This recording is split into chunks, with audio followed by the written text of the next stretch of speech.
Abukeli beMakhiwa TV njengoba wazi ukuthi noma kanjani ke sikhona khona la endaweni kaNongoma kuphi na eMcebo kaZulu lokho sigijime njalo noma kanjani ke sikhuluma nabantu abahlukahlukene khona la emcimbini weAction SA njengamanje ngiphethe insizwa la nje ubuyibona nje ukuthi ihlobe kahle ngathi nake ngiyibize lensizwa eke ngibona ukuthi ngabe ubani lensizwa yakobani insizwa yakithi waphela Ngibingelele kakhulu ngibonga ithuba igama uSipho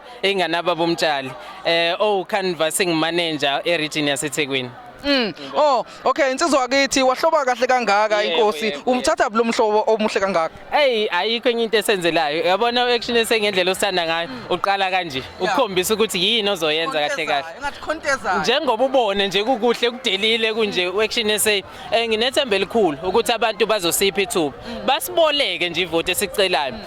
basiboleke ivote because ubuholi buzile kuzolungisa isizwe njengoba eqeda kuthula inhlelo lethu uhlelo leAction SA yena ubaba Zwakele Mncwango wa premier candidate kwaZulu Natal usho into ayisho ubaba Mashaba okuyena upresident wethu akukho kunye okuhlukile okusho ukuthi inhloso iyodwa kezwakala ukuthi inhloso eAction SA iyodwa akukho kunye inhloso eAction SA njengoba sisho sithi silungisa ikhanda so iAction SA ukuthi nje ifixe South Africa ikakhulukazi nje kuthina abantu abasha siyithemba kakhulu sinethemba kakhulu eAction SA ukuthi izokwazi ukuthi sisize Sizwa akithi ngizwa uyibalo lokhu uyibala impela uyifaka kwiAction SA engazathi khona mhlambe kusasikhundlano nakho udlala iphindima kwiAction SA Action SA sithi ngaba khona kuyona since 2021 elections so ngikhuluma ngento engiyibonile ngikhuluma ngento engikuyona kuze kube imanje bengeke ngihlala u3 years entweni engenalo ithemba yayo engaboni ukuthi kwenzekalani kuyona so njengoba ngikhuluma nje Action SA ngibile ku Youth League njengamanje njengoba ngingashibalule ekuqaleni ukuthi ngiucanvassing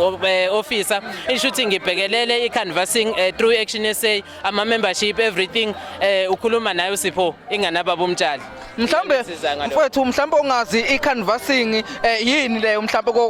obukayo osho ukuthi ngabe ngithi sini leso uma sikhuluma ngecanvassing sisuke sikhuluma ngakho ukuthi senze lezi zinto zokugqugquzela abantu ukuthi bavote senze izinto ezifana nokungena umnyango nomnyango kwesinye isikhathi uyasibona sekumamoli sigqugquzela nje abantu ukuthi no kubalekile ukuvota because ukuze siphume kulento esikuyona kumele sivote kumele silisebenzise ilona lungelo esinalo esingasoze saliphucwa umuntu Sizwa akithi asibonga kahle kakhulu isikhathi sakho amazwi akho kuphetha nakubantu noma kanjani ke beAction SA na kanjalo ningizimu Africa yonke kubantu abayovota njengoba kuvotwa ngomhla ka29 May engakusho okubaleke kakhulu ukuthi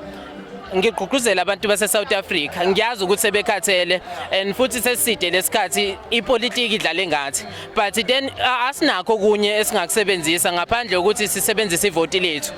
ukwazi ukuthi sithole intuthuko engcono sikwazi ukuthi sivuleleke sinethemba elikhulu ngigqugquzela kakhulu abantu abasha because siyanqena ukuyovota angazi why kodwa nje ngiyagqugquzelela ukuthi asike ukuze sizokwazi ukuthi sibone ushintsho sikhuluma ngentuthuko sikhuluma ngemfundo engcono ukuze sithole yonke leyo nto leyo ake sihambe siyovota because awekho amanye esinawo esingabasebenzisa phandle ukuthi siyovota Asibonga kakhulu insizwa yakithi ngesikhathi nje kwiMakhiwa TV mbukela uMakhiwa TV siyabonga kakhulu ngesikhathi sakho nawe ngonje ubukele lo mbukiso bhanya bhaka dance ke